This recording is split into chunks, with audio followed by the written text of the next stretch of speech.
Assalamualaikum warahmatullahi wabarakatuh.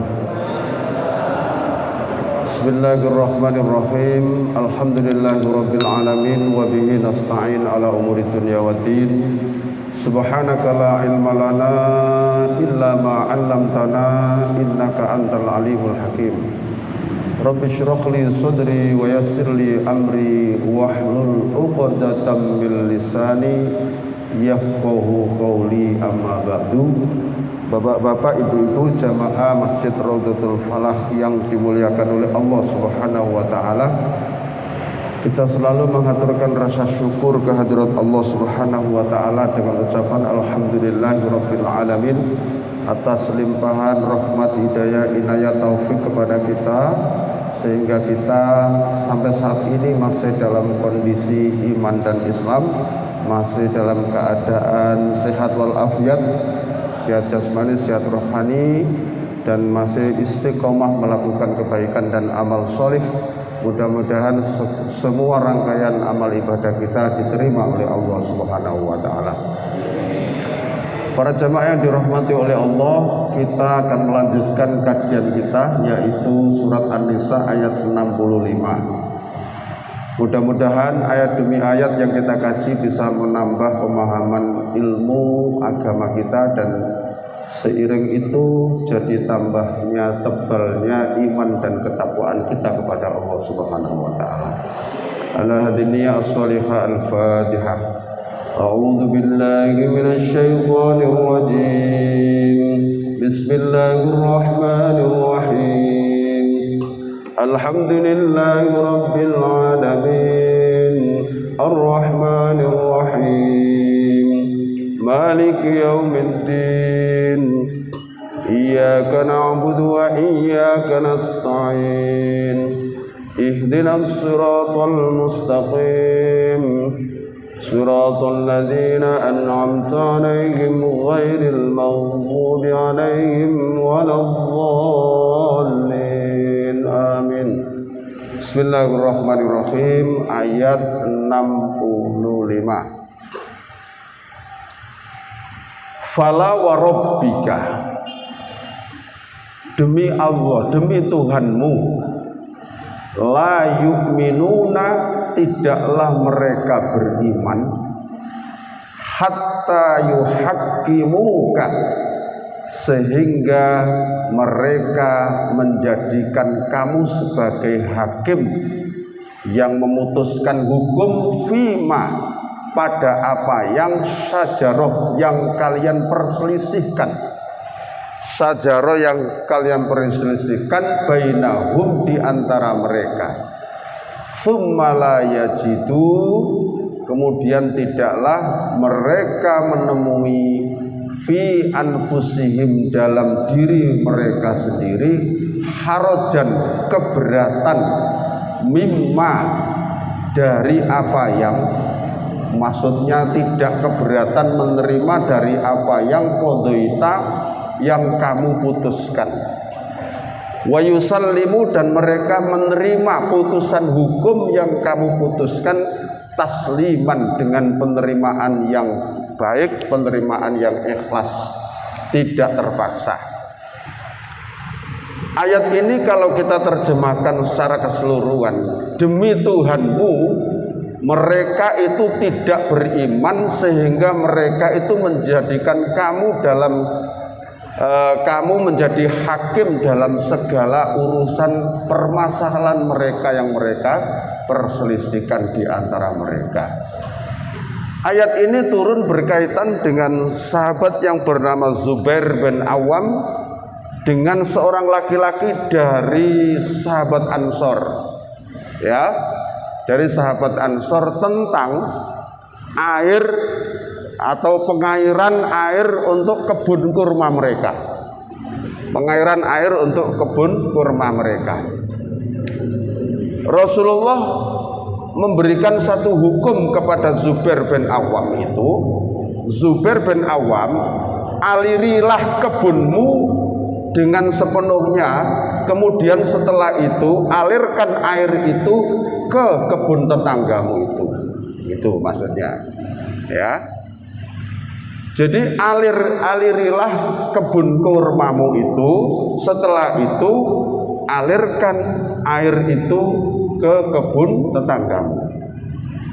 Lalu Zubair bin Awam berkata begini, ya Rasul, apa karena mereka masih anak dari bibimu sehingga engkau memutuskan hukum seperti ini? Lalu Rasulullah wajahnya sampai memerah, kemudian ayat ini turun. Ya, kemudian ayat ini turun. Demi Tuhanmu, mereka tidak beriman sehingga mereka menjadikan kamu sebagai hakim yang memutuskan hukum dalam permasalahan yang kamu perselisihkan. Nah, para jamaah sekalian, jadi kalau sudah Rasulullah yang memutuskan, tentu keputusan ini tidak berdasarkan nafsunya. Apalagi tadi dituduh, apa karena anak bibimu sehingga kamu memutuskan hukum seperti ini. Untuk menjawab itu lalu turunlah ayat ini. Itu sebagai jawaban bahwa apa yang diputuskan oleh Rasul itu adalah bukan karena nafsunya, akan tetapi karena petunjuk wahyu. Wa ma yantiqu anil hawa in huwa illa wahyu yuha. Ya, dan apa yang diucapkan oleh Rasul itu tidak lain adalah in huwa illa wahyu yuha, kecuali berdasarkan wahyu yang diwahyukan kepada beliau. Nah, summa la yajidu fi anfusihim harajan, sampai mereka itu menerima hukum itu tidak merasa keberatan, mimma qadaita, dari apa yang kamu putuskan, wa yusallimu taslima, dan dia menerima dengan ikhlas. Inilah orang yang beriman. Jadi kalau dia mengaku beriman, terus ketika ada suatu masalah, terus Rasulullah menurunkan suatu hukum, memutuskan suatu hukum, terus mereka masih berat dengan hukum itu, oh berarti mereka masih belum beriman secara sungguh. Ya, berarti mereka belum beriman secara sungguh-sungguh. Nah, seperti itu. Jadi, aplikasinya kepada kita ini apa? Kan begitu, kan? Itu kan peristiwa dulu di zaman Rasul. Kalau ayat itu kita tarik sekarang apa? Apapun yang kita kerjakan ini, kalau sudah Allah yang berfirman, maka kita harus tunduk. Kan begitu maksudnya. Apa saja yang kita lakukan ini, kalau sudah ayat itu turun atau hadis Rasul mengatakan demikian, ya kita tidak mau harus tunduk dengan ayat atau dengan hadis itu. Jangan berseberangan. Itu maksudnya. Kalau ayat itu kita aplikasikan dalam kehidupan sekarang, ya seperti itu. Nah, itulah. Jadi ayat ini memang peristiwa dulu, tapi pelajaran bagi kita semua. Itu ya. Pelajaran yang berharga dalam kehidupan bermasyarakat dan lain sebagainya, itu kita harus patokannya adalah Al-Quran dan Al-Hadis. Nah, seperti itu. Terus berikutnya, walau anna katabna alaihim aniqtulu, walau anna, sungguh jikalau sesungguhnya kami, kata Allah, katabna, kami mewajibkan alaihim, atas mereka, aniqtulu, hendaklah bunuhlah, anfusakum, diri-diri kamu sekalian, awih ruju, atau keluarlah kalian, min diyarikum, dari kampung halaman kalian, ma fa'aluhu, niscaya mereka tidak akan melakukannya, illa qalilun, kecuali sedikit, minhum, dari mereka.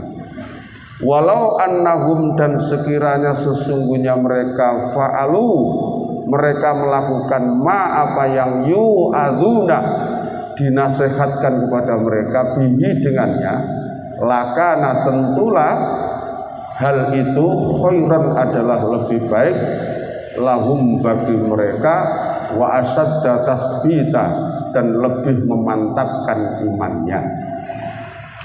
Walau anna katabna alaihim aniktulu, andaikan aku mewajibkan umat Muhammad itu cara bertaubatnya itu untuk membunuh dirinya, seperti aku memerintahkan kepada Bani Israel dulu, maka niscaya mereka tidak akan banyak melakukannya, illa qalilun minhum, kecuali sedikit di antara mereka. Hal itu karena ada suatu perdebatan antara orang Yahudi dan orang-orang yang beriman atau sahabat Nabi Muhammad. Jare wong Yahudi itu kan, kata orang Yahudi, alhamdulillah kami lebih baik karena dulu Allah telah menyuruh kami untuk menghapus dosa-dosa kami atas pelanggaran kami telah menyembah anak lembu dengan cara bertobat untuk membunuh diri, ya, dengan cara bertobat untuk membunuh diri, yaitu pada juz 1 Al-Baqarah itu. Karena pelanggaran menyembah anak lembu itu, Bani Israel disuruh bertobat oleh Allah dengan cara menyerahkan dirinya untuk dibunuh. Itu baru Allah menerima tobat mereka. Nah, sahabat Nabi Muhammad juga begitu. Alhamdulillah kami tidak disuruh oleh Allah bertobat seperti tobat yang Allah perintahkan kepada Bani Israel dulu. Nah, seperti itu. Maka ayatnya itu, andaikan kami wajibkan atas mereka, umat Muhammad maksudnya ini, untuk bertobat dengan cara membunuh dirinya atau diusir dari kampung halamannya, ma fa'aluhu, niscaya mereka tidak akan melakukannya, illa qalilun minhum, kecuali sedikit di antara mereka yang melakukan. Nah, seperti itu.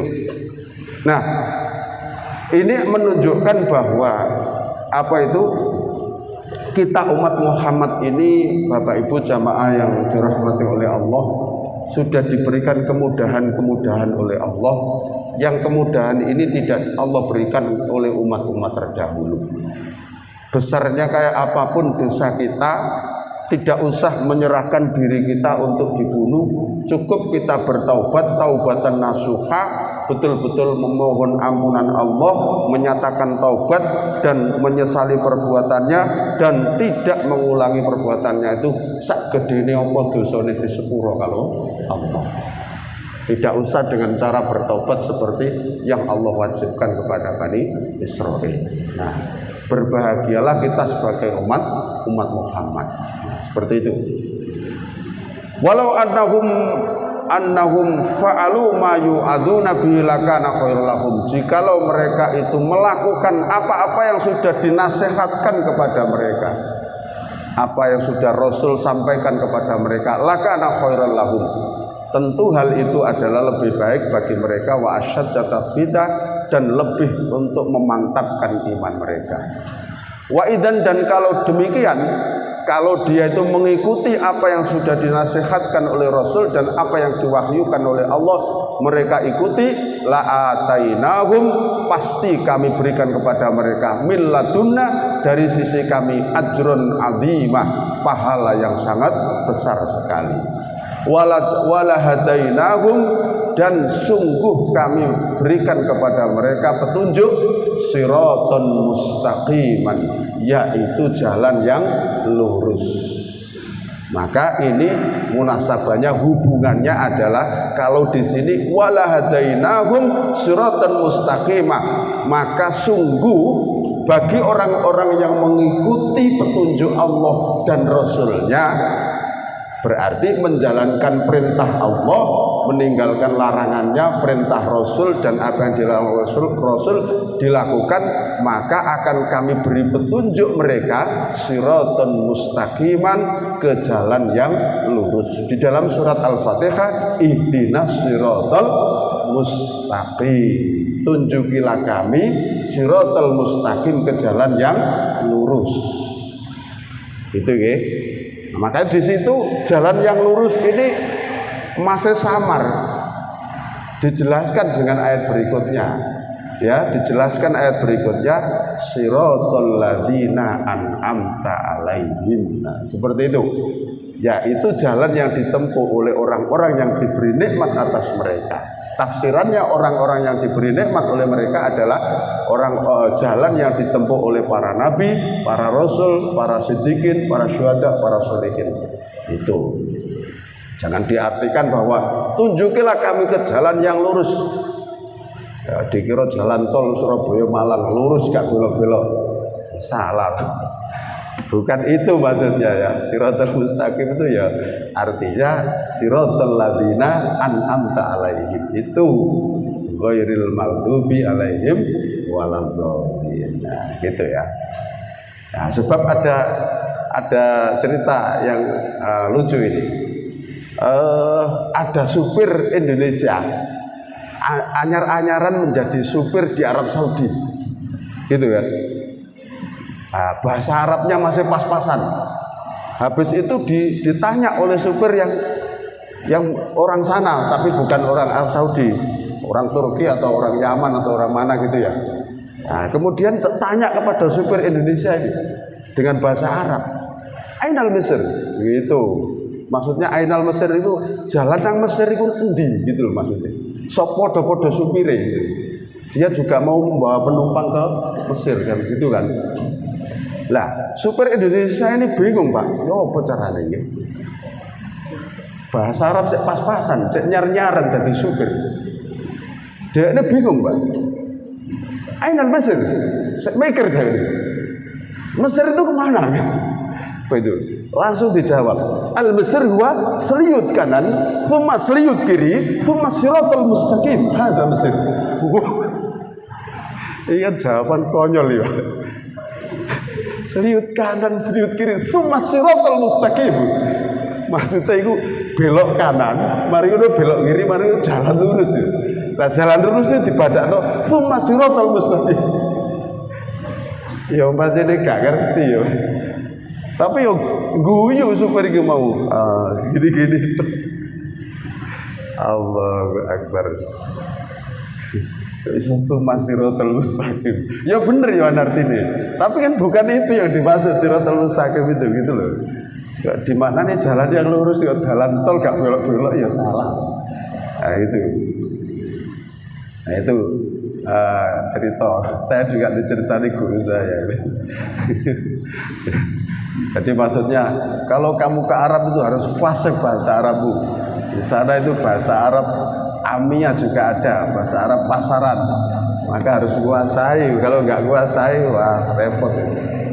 Nah gitu.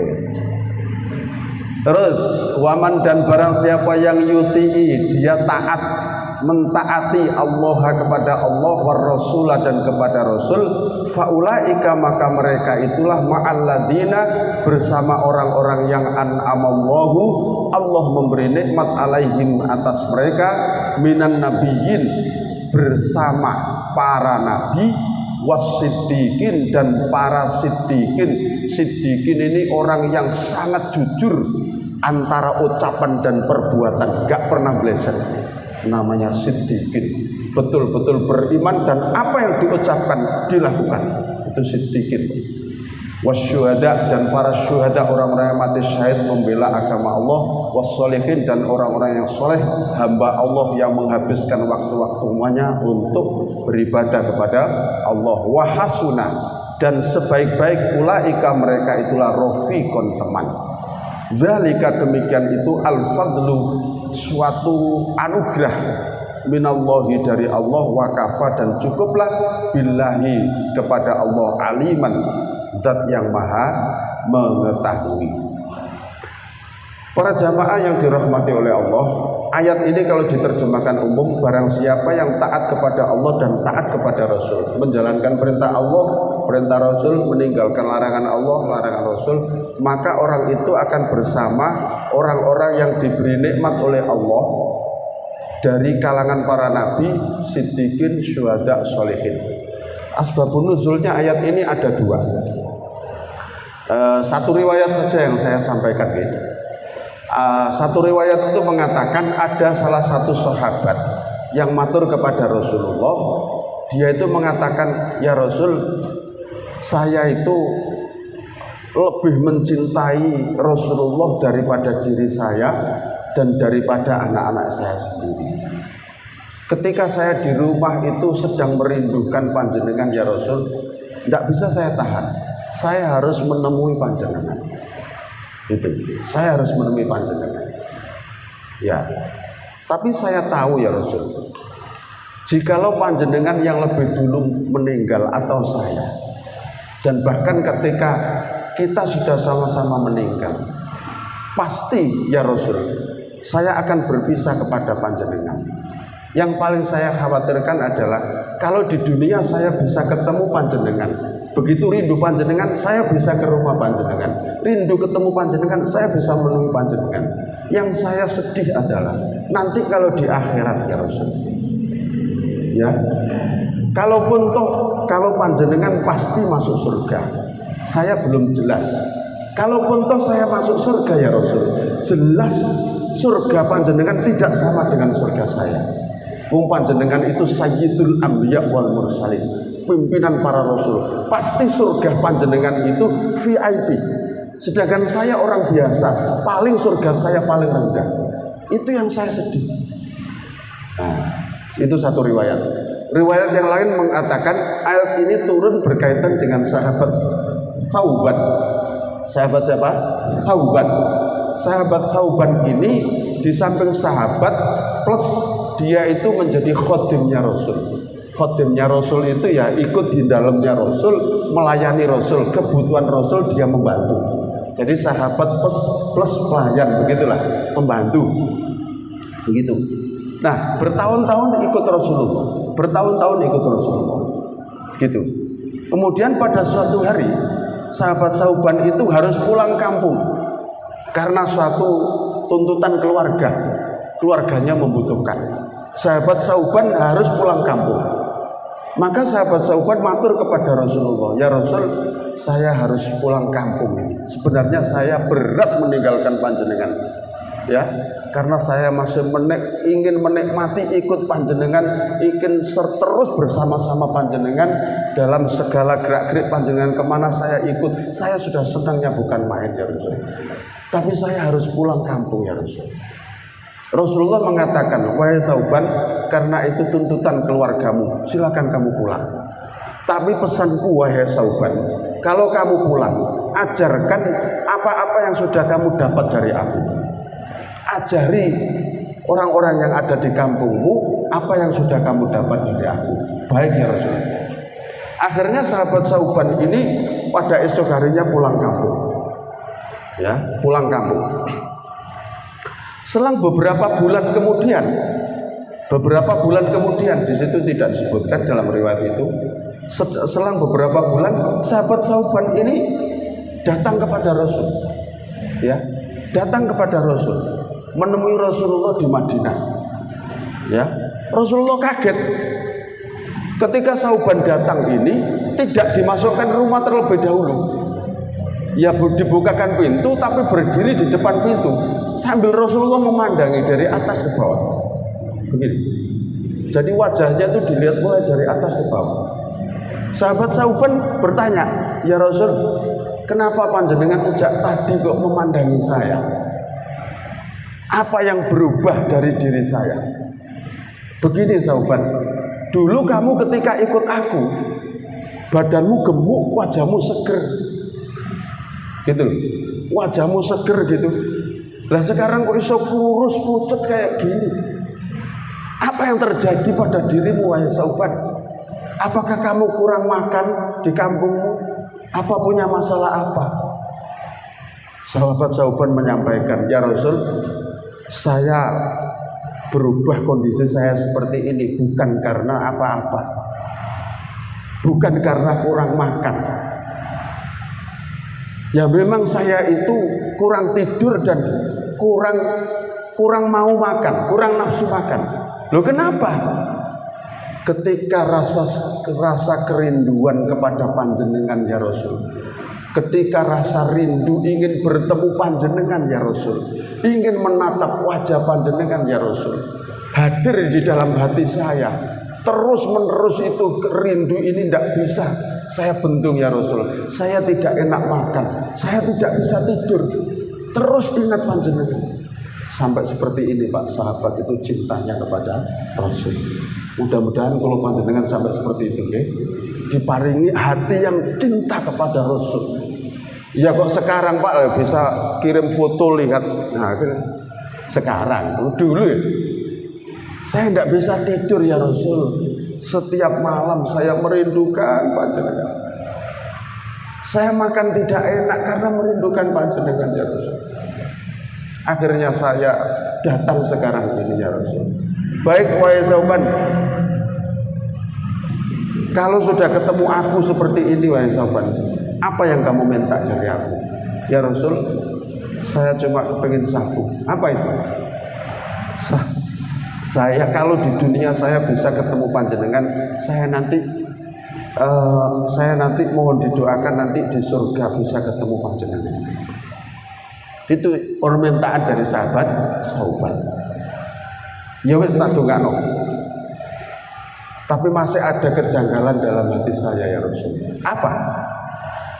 Wong panjenengan itu adalah nabi dan rasul, bahkan sayyidul anbiya wal mursalin, pimpinan para nabi.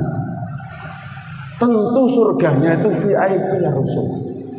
Saya kalau pun masuk surga, pasti surganya tidak sama dengan panjenengan. Itu yang menjadikan saya masih sedih. Nah, ketika Sauban mengatakan seperti itu, ya, Rasulullah itu berdiam sejenak, meneng Rasulullah. Ya Rasulullah juga tidak bisa menentukan, enggak melu duwe swarga, dan juga tidak ikut menentukan posisinya. Meneng Rasulullah. Kemudian tidak lama kemudian turunlah ayat ini. Baru Rasulullah memberikan jawaban. Lah iki sahabat, barusan malaikat Jibril kirim surat ini, tak waca dong.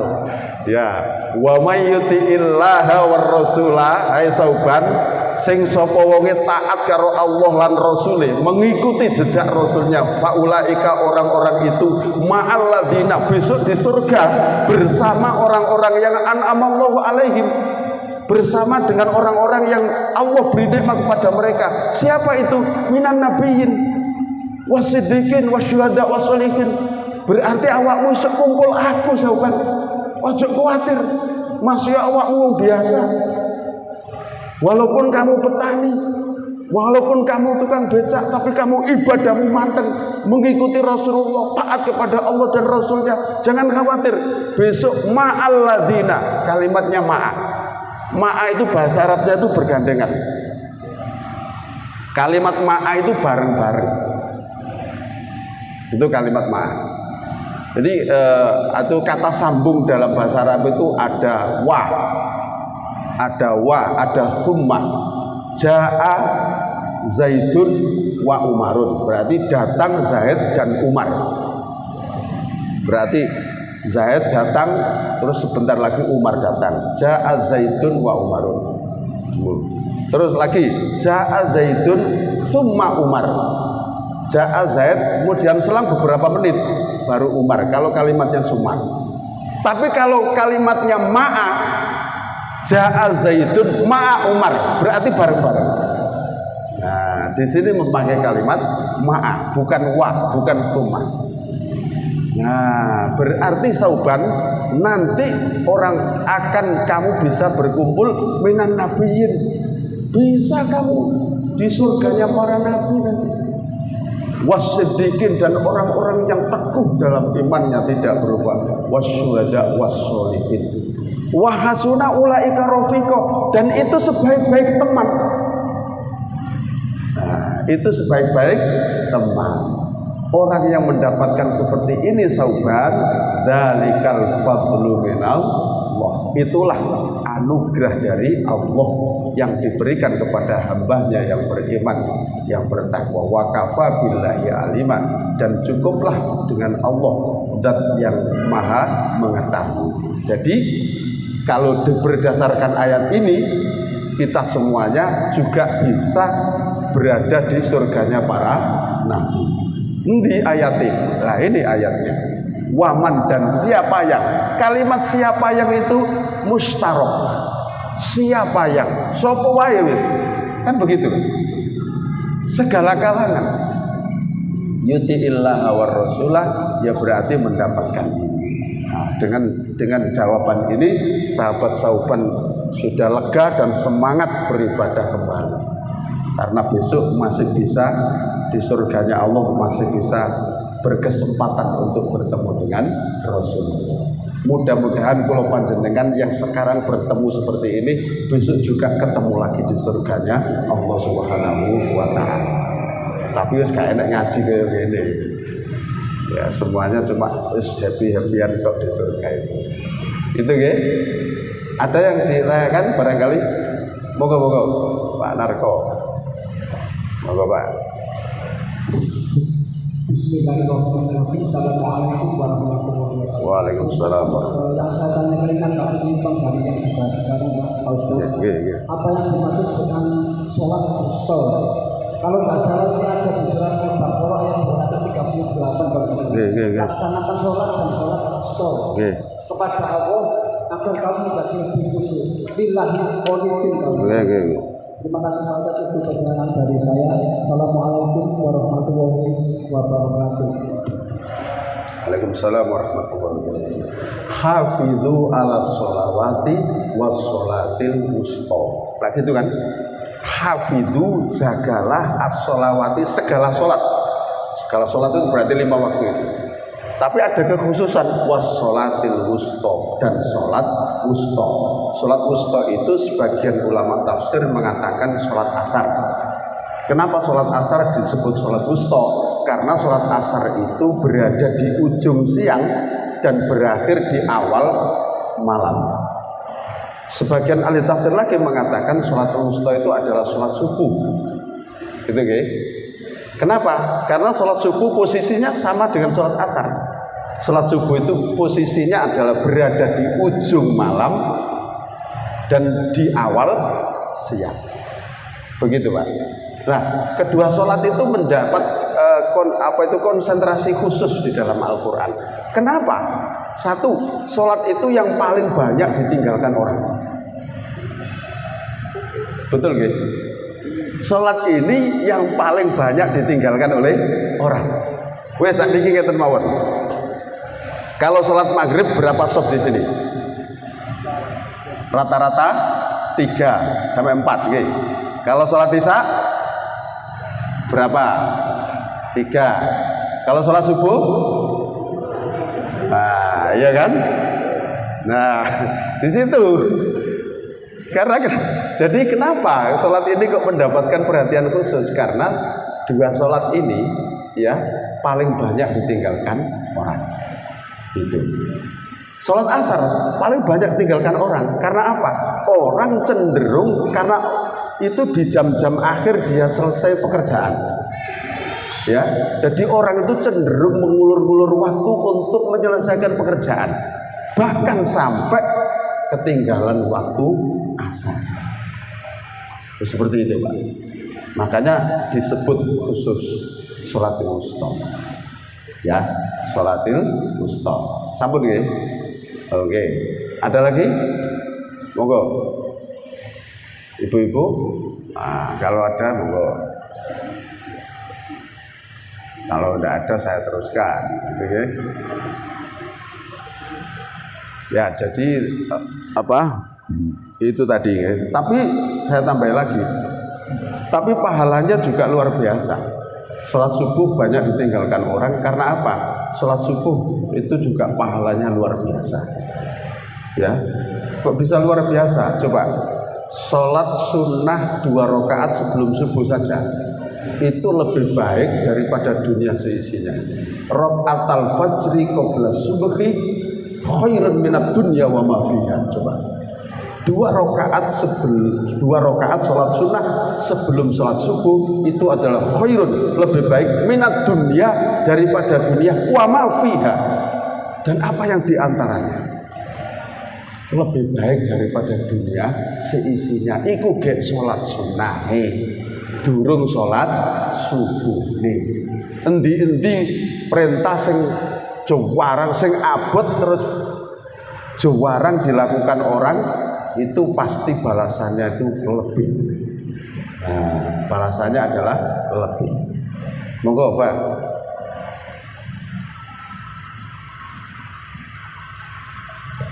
Assalamualaikum warahmatullahi wabarakatuh. Waalaikumsalam warahmatullahi Nah, wabarakatuh. yang saya tanyakan ya seperti baru yang dijelaskan, yaitu sholat subuh atau 2 rakaat sebelum subuh itu pahalanya kok begitu besar. Nah, maka bagi yang sholat subuh sebelum sholat 2 rakaat sebelum subuh itu bolehkah mengharapkan atau ini perintah Allah terserah pahalanya itu yang baik yang bagaimana? Kita mengharapkan ini akan dapat dunia jadinya atau karena ini perintah sholat 2 rakaat sebelum subuh itu yang perintah, jadi kita tidak perhatikan itu. Bagaimana? Apakah kita yang mengharapkan itu baik atau tidak usah mengharapkan itu karena perintahnya Allah? Terima kasih. Ya, jadi waalaikumsalam warahmatullahi wabarakatuh. Jadi begini, hadis itu adalah untuk memotivasi umat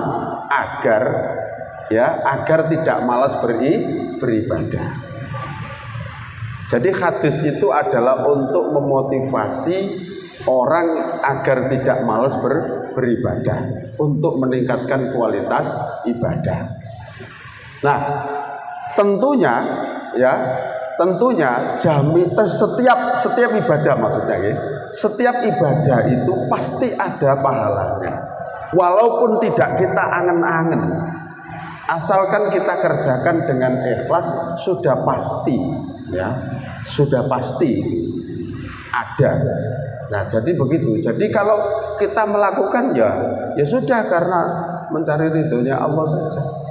Nah, begitu. Adapun tadi itu adalah untuk memotivasi saja. Ya. Bukan berarti aku tak sholat sunarek oleh dunia saya sini. Enggak begitu. Jadi maksudnya enggak usah diniati dapat itu gitu loh maksudnya.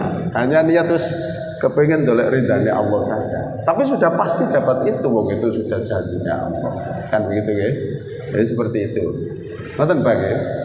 Oke, jadi itu sudah pasti. Ya. Ada lagi monggo Bu. Kalau ada yang tanyakan monggo. Nah, wah dari itu, oke bener. Jadi mboten usah diskusi kali koncone, langsung takon. Oke, monggo. Assalamualaikum warahmatullahi wabarakatuh. Waalaikumsalam warahmatullahi wabarakatuh. Berkaitan dengan sholat isya tadi, untuk sholat asar itu harus tepat waktu kurang lebih antara pukul 3. Terus kemudian ada kalau doa itu 1 jam sebelum sholat maghrib itu doanya akan dikabulkan oleh Allah. Dengan berkaitan antara sholat asar dengan jam 5 atau 1 jam sebelum sholat maghrib itu kita terus atau kita jeda untuk mengerjakan kegiatan yang lain. Demikian Ustaz, terima kasih. Assalamualaikum warahmatullahi wabarakatuh. Waalaikumsalam warahmatullahi wabarakatuh. Itu yang dimaksud Ibu tadi itu 1 jam sebelum maghrib ya. Oke. Jadi begini Ibu, itu kan masalah keafdolan saja. Ya. Afdolnya memang begitu, kalau bisa terus nyambung doa itu sampai maghrib, ya itu afdol, baik. Tapi kalau ada urusan-urusan penting ya monggo, monggo dipersilahkan begitu ya. Jangan mempertahankan itu lalu ada kewajiban terkait dengan keluarga atau apalah gitu ya, tidak ditunaikan. Itu adalah segi keafdolan saja, ngoten nggih. Ya, segi keafdolan. Jadi urusan pahala sudah jelas itu hanya urusan keafdolannya saja. Ya, jadi kalau ibu misalnya kok meninggalkan ya nggak apa-apa. tidak apa-apa. Itu ya. Jadi itu tentang sholat wusta.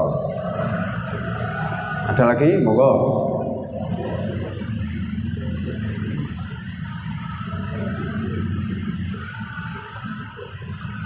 Saya lanjutkan. Bismillahirrahmanirrahim. Ya ayyuhalladzina, wahai orang-orang yang amanu, mereka beriman, khudu, bersiap-siagalah. Khudu, ambillah, khidrokum, kesiapsiagaan kalian dalam berperang ini, okay? Fanfiru, maka berangkatlah berperang, subatin, baik secara berkelompok, awin firu, atau berangkatlah kalian jami'an secara bersama-sama. Ini adalah dalam kaitannya jihad fi sabilillah. Jadi ayat ini memerintahkan kepada orang beriman, ambillah kewaspadaan kalian, ya, berangkatlah berjihad baik secara berkelompok maupun secara bersama-sama. Nah, maka jihad, kalau dulu kan di zaman Rasul kan berangkat perang itu, ya. Maka kalau sekarang jihad ya kita aplikasikan dalam dunia sekarang, ya, bahwa kita ikut memakmurkan agama Allah, ini juga termasuk jihad, ya, mensyiarkan agama Allah, bangun masjid, itu juga termasuk jihad. Nah, bangunan masjid itu baik secara berkelompok-kelompok maupun secara serentak bersama-sama. Nah, gitu. Jadi jihad diartikan untuk agama Allah. Wa inna minkum, dan diantara kamu sekalian laman, sungguh ada orang yang layubati anna, sungguh berlambat-lambat ikut berperang.